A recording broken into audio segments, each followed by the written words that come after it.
I'm assuming that, or at least I'm hoping that many of you saw the Secretary's statement, which we just put out a little bit ago, but I am going to reiterate some of the top lines here at the outset. The U.S. government judges North Korea to have conducted a nuclear test yesterday. We're still evaluating the North's claims about this test, but our initial analysis is not consistent with North Korea's claim that this was a hydrogen bomb. In any event, we strongly condemn this violation of UN Security Council resolutions and again call on North Korea to abide by its international obligations and commitments. We have consistently made clear that we will not accept North Korea as a nuclear-armed state. Since last night, we've been in constant contact with our allies and partners in the region. Secretary Kerry spoke today over the phone with the Foreign Minister of the Republic of Korea, Foreign Minister Yoon. The Secretary reiterated to the Foreign Minister our steadfast commitment to the security of the Republic of Korea and the Peninsula, and emphasized the importance of a unified international response to the North's provocative actions. He cited the need for continued close bilateral coordination with the United States and, of course, trilateral coordination with Japan. The Secretary is scheduled to speak with his Japanese counterpart this evening, and a call to his Chinese counterpart is in the process of being scheduled. And I think you may have also seen the Department of Defense read out a phone call that the Secretary of Defense, Ash Carter, had with his South Korean counterpart as well. Deputy Secretary Blinken will be heading out to the region next week, and we'll discuss this development and other issues with our partners in the region. This morning, as you know, the UN Security Council met in an emergency session requested by the United States and Japan regarding the North's claimed test. The international community must impose real consequences for the regime's destabilizing actions and respond with enhanced pressure. The Security Council has a key role to play in holding North Korea accountable by imposing a tough, comprehensive, and credible package of new sanctions, and by ensuring rigorous enforcement of the resolutions it has already adopted. And I might note that there's been some 4, I believe, resolutions since 2006 to deal with this particular issue. Today's Security Council meeting marks the first important step in that process. We're going to continue to protect and defend our allies in the region, our interests in the region, including, of course, the Republic of Korea and Japan, and we will respond appropriately to any and all North Korean provocations. On the tensions in the Middle East, the Secretary continues to engage with a variety of leaders both in the region and elsewhere to urge calm and to keep the focus on resolving the pressing crises in Syria, Yemen, Iraq, and elsewhere. Over the past day or so, he has spoken with the foreign ministers of Bahrain, Egypt, Jordan, Kuwait, Qatar, and the United Arab Emirates, and will continue these conversations and others as needed. Again, at this time, we are focused on continuing to work collaboratively to find solutions to the crises in the region. And we believe that direct engagement and conversations remain important to that end. We certainly don't expect all of this to be resolved overnight, but what we do expect is that responsible leaders in the region will stay focused, as we are, on engaging and continuing to participate in a constructive way to resolve the various challenges in the region. Finally, on Haiti, you may have seen our media note, but I do want to make note that Ambassador Tom Shannon is traveling to Haiti today. He is accompanied by Haiti Special Coordinator and Deputy Assistant Secretary Kenneth Merton. The visit takes place in the context of ongoing efforts in Haiti to complete the electoral process. The elections will allow a new government and parliament to address the other challenges Haiti faces in achieving economic growth and sustainable development. The ambassador will discuss the importance of Haiti as a long-standing partner of the United States and will reaffirm the broad-based nature of the bilateral relationship and U.S. support for Haiti's social, economic, and political development. With that, Matt. I've got a couple very brief ones on North Korea, and then I'll defer to someone else. One, was the Blinken trip scheduled before yesterday? Yes. He was going out there anyway. This trip was previously planned, yes. But obviously, in light of recent events, he will be discussing that. All right. Two, you said the China call was being scheduled. Do you know, is it hopefully today? Or? I don't know. I know that both sides are trying to work out convenient times. Okay. You know, with the time zone difference, it could be difficult. I just don't have any more detail All for right. you. You said that the preliminary assessment, and the White House said this as well, is not consistent with a hydrogen bomb test that North Korea claims it carried out. What is it consistent with? Well, we know it was a nuclear test. I would say our analysis is ongoing. I don't have additional detail right now, but the U.S. government position is that it was a nuclear test. We're still working our way through the metrics here, so I'm really not at liberty to offer more definitive analysis than that. But nothing we've seen so far. And I'd say, as I said in my opening statement, it's initial analysis. The analysis is still going on. Nothing we've seen so far backs up the claim that this was a hydrogen But when you say, I realize you can't get into detail because it's all preliminary, but I mean, would you say that it's consistent with previous tests that they've carried out, which they have not claimed to have been hydrogen bomb? I don't think we're ready to say that so specifically, Matt. And then the last one is, and every time this happens, the line comes out from people in this administration and other governments as well, is that we will not accept North Korea as a nuclear-armed state. And yet it is. You also say this about other things, too. You say you will never accept Crimea as a part of Russia, and yet it is. Isn't it time to recognize these things for what they are and not live in this illusion or fantasy where you pretend that things that are not? The short answer is no. No? But I would challenge. It's preferable to live in a fantasy would challenge world? this idea that it's a fantasy world. Just because. Let me put it this way. You know, at this level of foreign policy, you know, you have to make choices, and you don't have to accept everything. You have to accept reality. Even at face value. No, we are not going to accept North Korea as a nuclear-armed state, and we're not going to recognize that. We are, however, going to deal with the fact their that efforts, they are a nuclear-armed at state. developing that program. Okay, just so you understand my confusion. I think it's illogical to say that you're not going to recognize them as a nuclear-armed state when, in fact, they are, and you are operating in a way to make them not a nuclear-armed state. Something that you say you don't recognize. There is a difference between dealing with what we know they're developing and what we know they're doing, and officially accepting or recognizing it. Okay. There's a big difference there, and you understand that better than most, Matt, about the difference there. I just think Can I follow up on this one?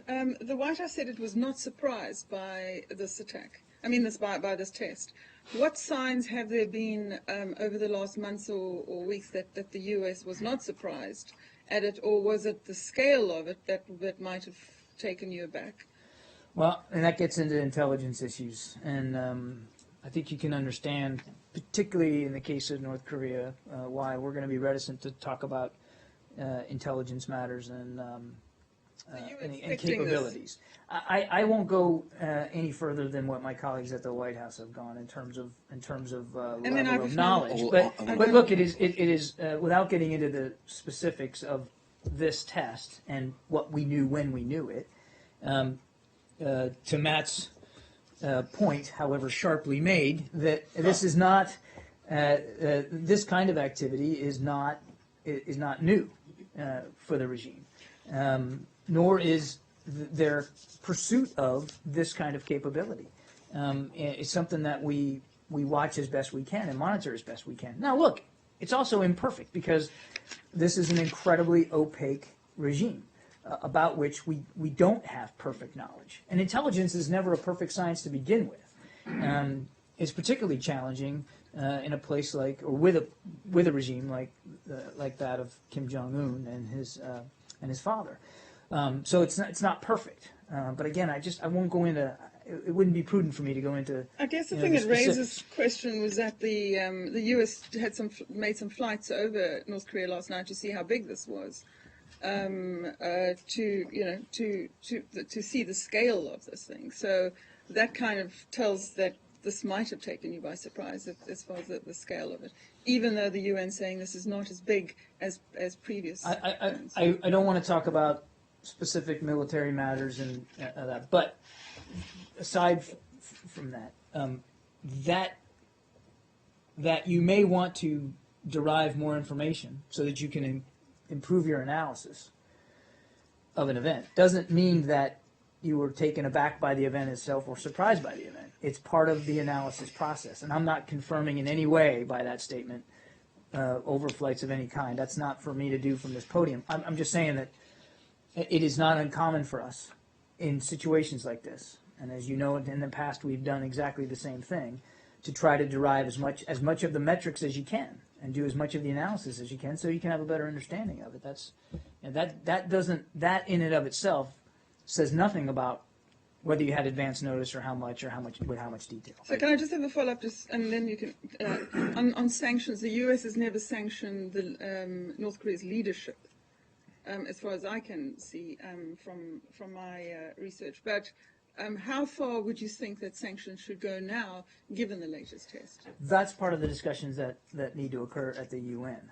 That's why we asked for the meeting with Japan today, and that's why the Secretary is going to stay engaged with his counterparts on this. I mean, those are exactly the kinds of questions I think you can expect that world leaders are asking themselves. So, I don't want to get ahead of decisions that haven't been made. How far does the U.S. believe it should go, and how far would you think? Are you pushing for other countries to take this up? I won't get into specifics. We are still working our way through what the appropriate response would be, and I wouldn't want to telegraph that now before those kinds of decisions are made. Clearly, this is going to be an international decision. This isn't just not just about one nation here. The UN has tools at its disposal, as I've said, some four UNSCR resolutions before since 2006. And we, as I said in my opening statement, we want to see the international community united in an appropriate response here, but exactly what that's going to look like, I don't think anybody knows right now. To your second point about what we're doing, as I said again in my opening statement, in his calls to counterparts, and I suspect he will continue to make this point in other calls that he has about this, the Secretary will be making that exact point, that the international community does need to be united in a response to this, and that it does need to be robust and to deal with this most recent test. Can I just follow up on that? So you're saying that's true, that the U.S. has never sanctioned North Korean leaders, is that right? No, I didn't say that. I've not seen the data said to. It, and then you're like, yeah. No, I was trying to answer what was the actual question, which was about what we're going to do. I don't have the history of U.S. sanctions. Okay. Just now, I'll have to get back to you on. I don't have the list. And then what we were getting at about whether or not you knew something about this ahead of time, Josh Earnest said the timing wasn't surprising. What we're trying to understand is, did you know that they were gearing up for a test, or are you just generally not surprised that they're testing nuclear weapons? Again, I want to be careful here that I don't get into specific intelligence matters. But you know very well that this activity by them is something that we monitor as best we can. It's not perfect, but we do the best we can because they do have a history here of these sorts of tests, not just underground, but in a missile form as well. Excuse me. And it's something that we do the best we can to try to flesh out our knowledge and our ability to get ahead of it. Sometimes, as you well know, particularly in some of the missile tests that they do, they actually issue a warning, so you have some advance that something's coming.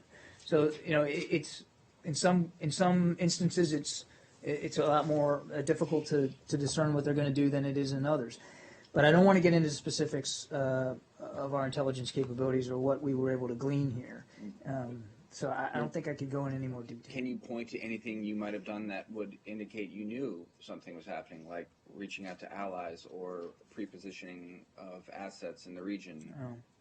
Not because what we're seeing is nothing like that to indicate that you would know. You would have known. Right. I'm that this just was coming. really not at liberty to get into intelligence matters. John, so the North Korea did not notify the United States before their No, they did not. bomb test. Okay. They did not. So if a sanction did not work, will military options in the table? I think, look, I don't, I'm not going to hypothesize or speculate here about what options the international community will or will not choose to take.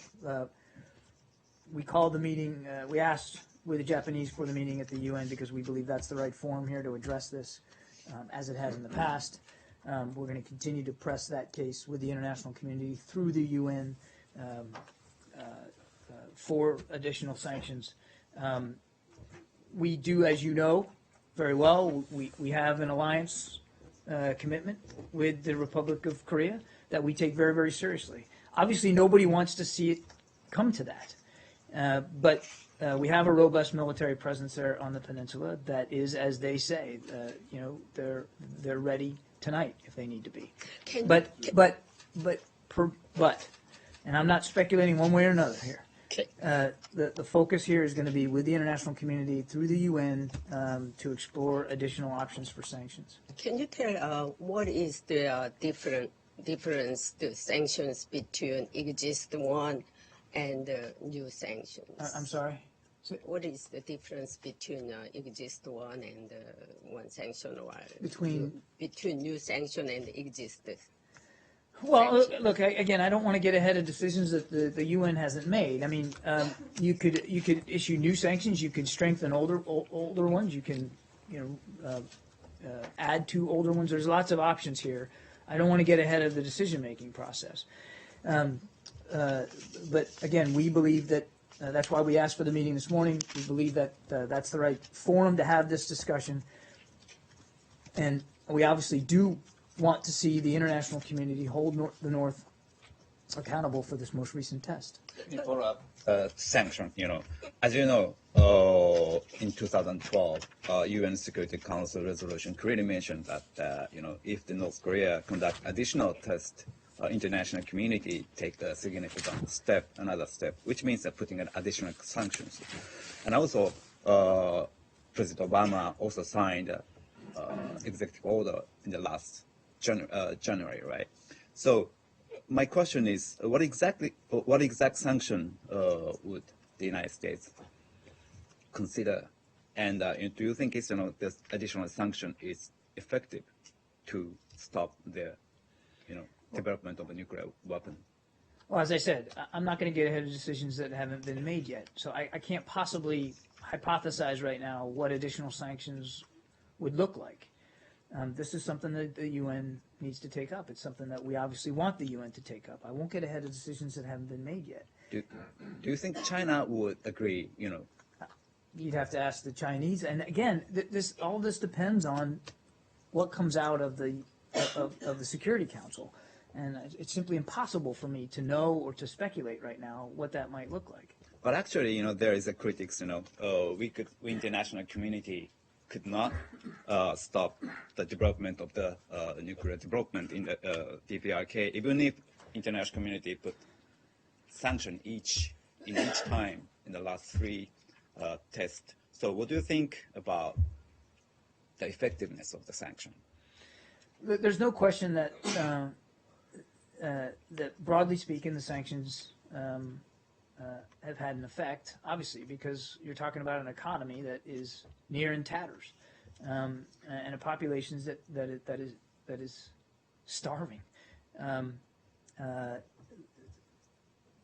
I can't begin to fathom, nor would I try, to understand the logic between trying to, spending resources to pursue this kind of a capability when your own people aren't even able to eat.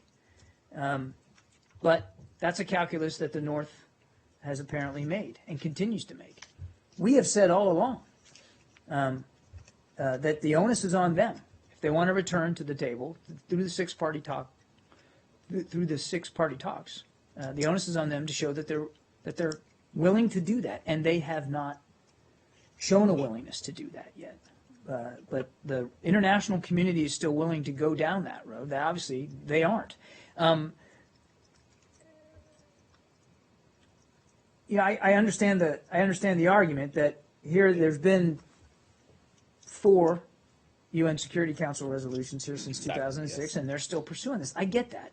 That doesn't mean the sanctions aren't hurting. It doesn't mean that they aren't having an effect. And it doesn't mean that just because they continue to pursue this program, that we shouldn't continue to pursue the potential for additional sanctions. Maybe tougher, maybe more specific. I don't know. But I think it's appropriate for us to want to have the UN take this up and to examine those possibilities as a potential path forward here. And we need to let that process go. I understand the angst over this test. I mean, we're obviously deeply concerned about it too. But it's as rash as that action was, it's just that much more important that the international community pursue the path forward in a measured, deliberate manner that isn't rash and isn't overreactive. Does that make sense? But You pointed to when you said sanctions have had an effect. It's obvious, and you pointed to 2 things. You said the economy is in tatters and the people are starving. Is starving the North Korean people an aim of the sanctions? Because if it is, and it doesn't seem to be having an effect on the guy who makes the decisions, he doesn't seem like he's starving at all. In fact, he looks like he eats quite well. And so if it is an aim of the sanctions, it's certainly not to change the leadership, it doesn't seem to change the behavior of leadership. It seems that it's having an effect on the people of North Korea and not the leadership. Well, he has decisions he can make with the resources he has. Okay, so yes, the sanctions have had an effect on his economy, and yes, a healthy economy tends to be better for a population. But this is not a leader, nor was his father, who one has been willing to expend what resources he has at his disposal on the right things, which is taking care of his population. He intends actually to spend them on these kinds of capabilities. These are decisions he's making. And again, I think it's important to remember that that we've got to pursue a path forward here that's measured and deliberate, and that the consideration of additional sanctions is a healthy first step in that process. John, sanctions, is there going to be, or is there already a look at trying to re-examine the strategy about North Korea? It seems like, I mean, so far you've been saying the onus is on North Korea, the ball is in their court, and their response has been another nuclear test. Is a question that we need to re-examine the whole way we look at North Korea? Right. I mean, the criticism is that so far that the strategy seems to be one of just waiting it out, strategic patience. And is there, in the long term at least, aside from additional sanctions, going to be a more robust sort of policy or I'm not aware of any policy review here with respect to the problem of North Korea. What I am aware of, and what we do want to see, is a strong international response to this latest provocation, and unanimity in the international community about raising the stakes further on the regime for what they continue to do. Yeah. So the question, sorry. Some reports have been that under the current existing sanctions regime, even in the worst case scenario, North Korea would be able to double their nuclear arsenal in 2020. And so even with additional sanctions, there is that possibility, and that you'd just be driving. How can you know that if you don't know what additional sanctions are in place or what they would sanction? I don't know how anybody could possibly know that. So why don't we let the process work its way out, and let the international community come together and discuss this, and to figure out the best way forward. Again, the international community has choices to make, important decisions to make, and they will. And Kim Jong-un has important decisions to make and choices. So far, he hasn't made the right ones. And I think everybody in the international community would prefer that he reverse course and start to act on behalf of his people. But I don't at all take back what I said about the onus being on him and his decisions. Yeah. Setting aside for a second the Hang on a second. I get to you. the enforcement of or the imposing of new sanctions. What's the State Department's level of satisfaction with the degree to which existing sanctions are being enforced on North Korea through the international community? Well, I mean, I don't know of any issues that we have in terms of enforcement with them. So I'm not aware that there's any enforcement problems here. If that, Well, there's been some criticism in the past that there's various ways that North Korea has skirted sanctions by going, by importing problematic materials without. Sure. Well, I mean, I don't think it's any surprise that they would try to get around the sanctions. But if you're asking, do we think that the international community remains united around them in their enforcement? I think we do, of course. But it's not uncommon for, for a nation, a leader, a regime that's being sanctioned to look for ways around that. Mm-hmm. I guess what I'm asking is whether it might be worth, given the criticism that a lot of people have raised here of the questionable effectiveness of just piling on more and more sanctions, whether it might not be more efficacious to look at tightening enforcement of what you already have. Efficacious. That is a great word. I'm going to write that one down. Look, I think it's just, I get the germ of the question, and it's not dissimilar from other ones we've had here today. We need to let the international community take this up. We need the UN Security Council to take this up and make decisions. I'm not predicting additional sanctions. I'm not predicting whether they'll happen or what they will be. I know, but we do want the UN to consider that as an option. And we want a very strong, unified international response to this latest provocation. But let's not put the cart before the horse here. This just happened last night, and we're in consultation with our allies and partners. We're in consultation with the UN. And we need to, as rash as that was, we need not to be rash now. And there needs to be a thoughtful approach here to the way forward, to find a way to continue to ratchet up the pressure on them in the hopes of changing the behavior. I understand. We all understand how hard that is. We all understand that thus far, not much has been able to impact this particular young man's decision-making process. But that doesn't mean you don't keep trying, and it doesn't mean that you don't look at the tools at your disposal, not just unilaterally, but multilaterally, and that's what we want to do. Are you, last one on this, are you hopeful, given that China responded to this incident with such a swift condemnation, that you'll see a bit more of a aggressive stance from them? Well, we certainly welcomed their response. I think that it was encouraging, and obviously would look to and hope for China's leadership going forward with respect to holding the North accountable. And China has a key role to play here because they have influence, or they have, I mean, in some ways they have unique influence. Again, you could argue about how effective it is with this particular leader, but as a regional leader and a regional power, we would look and hope for China's continued influence in a positive way. Let me follow up one more. Probably it seems like we are discussing the same way over the last 5 to 10 years. So let me ask a simple question. Does the United States consider this North Korean nuclear issue is a national security matter? The reason why I ask this one is the temperature is quite different between East Coast in the United States and Asia. And also, as he mentioned earlier, there is a study, for example, from Johns Hopkins University, SAIS. They have a 3 scenario, low-end scenario. North Korea would develop at least 20, I mean the double nuclear weapon by 2020. that's the scenario. Even if the North Korea would not conduct a nuclear test, and if it's in a high-level or high-end scenario, they would possess 100 nuclear weapon. So it seems like quite serious, but I don't know why. But we are discussing the same way. So just simple question: does the United States consider this issue is a national security matter?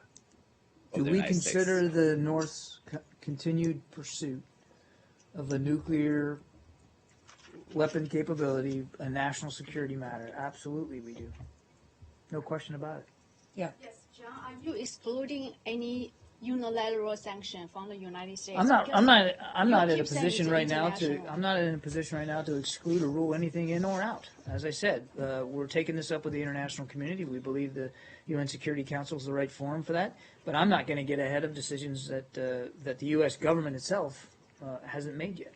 So it's not inconceivable that maybe a terrorist section can come up. I'm not going to speculate one way or another about decisions that haven't been made yet. We're obviously taking this very seriously, and I can assure you that the entire national security team is discussing what might be the best and most appropriate path forward. But we do want, in general, as I've said, we want the international community to also unify and be resolved to treat this appropriately. No, hold on a second. I don't understand how you can say that you're not going to predict or call for sanctions, and while at the same time you said in your opening that the world must impose real consequences and respond with enhanced pressure. What does impose real consequences? It could and very respond well with include, enhanced pressure include sanctions. I'm just trying to say, Matt, that I'm not in a position now, less than 24 hours after this test, to tell you definitively that yes, there will be sanctions, and here's what they're going to look like, and here's what's going to be sanctioned, or who's going to be sanctioned, and for how much. But I think clearly sanctions are a tool. It's a tool that the UN's used in the past. I think it's safe to assume that it's a tool that will be considered here with response to this test. I just don't want, from the State Department's podium, to be so definitive about exactly what the next steps are going to be and what it's going to look like. Why? Because if you are and you don't get them, you risk. I risk tough questions from you. But the U.S. would support reading back my transcripts to me. But the U.S. would support tougher sanctions. I think as I said at the outset, what the U.S. would support are tough additional international measures to hold the North accountable for this test. And then, just one more on this one. The other issue of this is, are the discussions between the Secretary and counterparts, include this long-standing issue of providing a longer-range missile based in South Korea, so bulking up on a defense mechanism that would protect the peninsula and other countries. I don't have anything on that today. You don't have that? I don't have anything to say with respect to that. Yeah. Can we move on? Just one more North Korea. Who are you with? I work for The Guardian. The Guardian? Yeah. All right. My name's David Smith. Can I ask at least one senator today? You can ask whatever you want. Thank you. This is America. At least one senator today has linked this situation to Iran and said what we're seeing here now is a warning about what might happen in Iran. For example, the Clinton administration lifted sanctions on North Korea. Lots of money poured in. They've spent that money on building nuclear weapons. Do you accept that argument? Or do you see a relationship between these two issues? No, I think they're entirely, and we've talked about this before, they're entirely two different issues altogether. I mean, we could go through chapter and verse the differences here, but no, we don't foresee that as an issue. We consider the Iran deal as a completely separate issue, handled in a completely different manner than was the agreed framework with North Korea. You handled that in a completely different manner, and it was successful. Why not handle this? Well, you achieved an Iran nuclear deal because you handled it in a completely different manner. Why not have direct talks with North Korea? Look, Well, they we, received a deal in '94 as well. there's a forum there that, as I said, the West is willing to get back to, the six-party talks. The onus is on the North. The difference here is that the North has shown absolutely no interest in returning to that forum, and that's the international agreed framework for having a discussion with the North over this capability. And you should be asking that question of them. Yes. They have shown no interest in doing that. It was different with Iran. Iran had an interest, showed an interest. The sanctions had an effect, brought them to the table. They had an interest in coming to the table to talk through this deal, and they did. And, oh, by the way, just to remind, we're not at implementation day yet. So the Iran deal is not implemented yet. So there's still work to be done there to make that, quote-unquote, a success. One more, just quick question. Usually North Korea notified to United States and China before 2-3 days their nuclear test. Why this time you don't have any information from North Korea? Yeah. So you got Well, big trouble in channels, or you have information intelligence. I think you need to ask Kim Jong-un, why he decided that, he wasn't going to issue some sort of advance warning here. I couldn't begin to answer that question, Jenny. I don't know. Referring us to Kim Jong-un and the North Korean government for answers to questions it's a bit disingenuous. I have to do what I have to do. It doesn't mean that it's going to work for you. But I simply cannot answer that question. I do not know what. This is a very opaque regime, and this is a leader who obviously is and has proven to be unpredictable. It is impossible for me to be able to know what's in his head and the calculus that he makes before he makes these kinds of decisions. This test is intended to provoke the United States, make him simulated, something like this. I don't know why he did this. I don't know. You're asking me, do we believe that it was intended to provoke us? Yeah, pick up the phone and give him a call and ask him. I'd love to know what he tells you. But look, it's obviously a provocation, and it does nothing at all to help us get to what we want to see, which is a stable peninsula.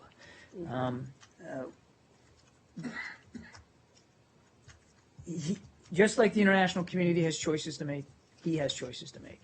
He keeps choosing the wrong things. Because this is not the act, not the decision of a leader who is putting his people and his own country's safety and security as his first priority. But because I'm concerned about the security threatening United States, if this kind of happen again, what are you going to do? Like they sneaky and you could test again and again, something like that. What are we going to do? How are you going to respond to this? Well, we've been talking about that for the last 30 minutes. I mean, we're working with our international partners in the region and around the world, and through the UN, to hold him accountable and his regime accountable for this recent test. But I can't get ahead of decisions that haven't been made, Jenny. I wouldn't do that. But Kim Jong-un doesn't want to, he doesn't like, he just don't care about sanctions. How many sanctions you did? 2006, 2009, 2013, like now 2016. It's fool's test. You always have sanctions, but he doesn't care. That's where you have a big problem. Well, 2006, 2009, and 2 in 2013. Yes. Look, again, I don't want to get ahead of decisions that haven't been made. Sanctions are certainly on the table. I would fully expect that the Security Council will consider those. I don't know what it's going to look like. I don't know what the final vote would be, and I wouldn't get ahead of that. But the Secretary's message in his conversations with his counterparts thus far, and the ones that I know he's going to have here today and in the next day or so, it's going to be the same, that the international community needs to unify here and hold that regime accountable for this latest test and for their continued provocations. There's lots of ways forms that can take. Sanctions are one form of that. I just won't. I can't speculate about whether that's going to be the venue and what it's going to look like. But I can assure you that everybody here at the State Department, particularly Secretary Kerry, takes this test very, very seriously, and we're going to continue to work through international bodies, through our allies and partners, to do what we can to make sure that the response is appropriate and an appropriately strong response. But beyond that, what it's going to look like and how it's going to be implemented, I just couldn't say. How would you describe the response from this administration to this? I think what Jenny's alluding to, as well as Matt, is where's the outrage? Where's the outrage? Yeah, where is the condemning it so firmly that what Matt was saying earlier, this is, could just happen again. I'd point you to what, even in the Secretary's statement, he talked about, he used the word condemn in these texts. We have condemned this latest test, and we've used that word. Now, I could throw a bunch of adjectives in front of that if that helps, but we've been very clear about our condemnation of this particular test. We've been very clear in the past about our condemnation of this regime's continued provocative behavior in the form of nuclear tests, in the form of missile tests, in the form of maritime acts of violence. We have been very clear about, and very strong about our concerns of the North's actions. And so, your question, where's the outrage? Well, no, I'm just asking how would you describe your response if it was not a surprise? If it was not a surprise. I'll go back to what I said before. As rash as this act was, and as rash as his behavior and erratic as it is, augurs all the more for our response to be measured, deliberate, tough, clear, concise, and international, multilateral in scope. I mean, screaming and yelling about it isn't going to solve it. What's going to solve it is a strong, united international response. And what that's going to be, I just couldn't possibly predict. I was an altar boy when I was a kid, and I used to help this particular priest with his sermon. In the Catholic faith, he called it a homily, right? And he wasn't a great writer, but so I remember this one that he wrote, this homily that he wrote, where he thought his argument was weak. So in the margin, he actually wrote, "Argument weak, shout here." And I just don't think that shouting and screaming and pounding the fist is going to be is the right approach here. What the right approach here is a strong, tough, unified international response, and we'll get there. Or what about actually striking their nuclear facilities? Do you want to talk about the strategic or conventional risks that come along with the U.S. bombing campaign? I'm not going to over their nuclear facilities. I think, look, Justin, I think everybody's cognizant of the dangers of an escalation into the military realm here. Everybody understands that. We have security commitments on the peninsula. We're prepared to meet those commitments, obviously, through an alliance with South Korea. Our commitment to that alliance is unshakable, and everybody in South Korea ought to know that. But what we want to do is work through the international community on an appropriate response here that can hopefully affect the behavior of this particular leader. It is behavior that is tough to predict. It's obviously has proven behavior that is tough to modify. But that doesn't mean you immediately go to the trigger. And I think everybody's cognizant of the real threats there. Yeah, I've gotten you a bunch of times. Can we move on, please? Can we go off North Korea? I had a follow up on a previous question. This is the last North Korea one. Okay. You have one too. All right, we'll go to you, and then Saeed. You've been very patient. Go ahead. Go ahead. Me? Yeah. Oh, okay. Go ahead. This is your shot. Sorry. You wait any longer, I'm going to miss you. Go ahead. You had referenced the willingness to go back to the six-party talks, but what about direct bilateral talks between North Korea and the U.S.? Is that completely off the table? We believe, and I've said before, that the proper forum here is the six-party talks. So completely off the table? We believe the proper forum is the six-party talks. Yeah. Yes, my question, but another question. Okay, good. About the visit by Deputy Secretary Blinken to the region. Is his agenda include resuming six-party talks? You mean, is he going to resume? Is he going there for the purpose of resuming them? Look, as I said to Matt, this is a trip that has been scheduled for some time. The agenda is still being worked out in terms of exactly where he's going to go and who he's going to meet with. Obviously, the trip now will be done in the context of this test, and I fully expect that, if not all, certainly most of his stops and most of his meetings, there'll be discussions about the appropriate international response to this test. But I wouldn't speculate right now exactly what those discussions are going to look like and what exactly he's going to say or he's going to come home with. Look, nothing's changed about our view on the six-party talks. It's the appropriate venue. We join the West in being willing to resume those talks, but the onus is on the North to prove that they are willing and able to do it, and they have not shown a willingness to resume that. And last night's test is another indication of that unwillingness. So you think that it's a bit too early for the other five parties to discuss? If you're asking me, is he going to go over there next week to try to get that process started, I don't believe that that's a part of or a reason for going, or it's going to be a deliverable for the Deputy Secretary. Again, this trip was planned for a while. There's an awful lot of other issues in the region that are important to talk about too. Clearly, this is going to be one of them. But I think the discussions are largely, with respect to the North, the discussions that the Deputy Secretary will be having will be largely about what's the appropriate international response here to this most recent test, and then moving forward from there. Saeed?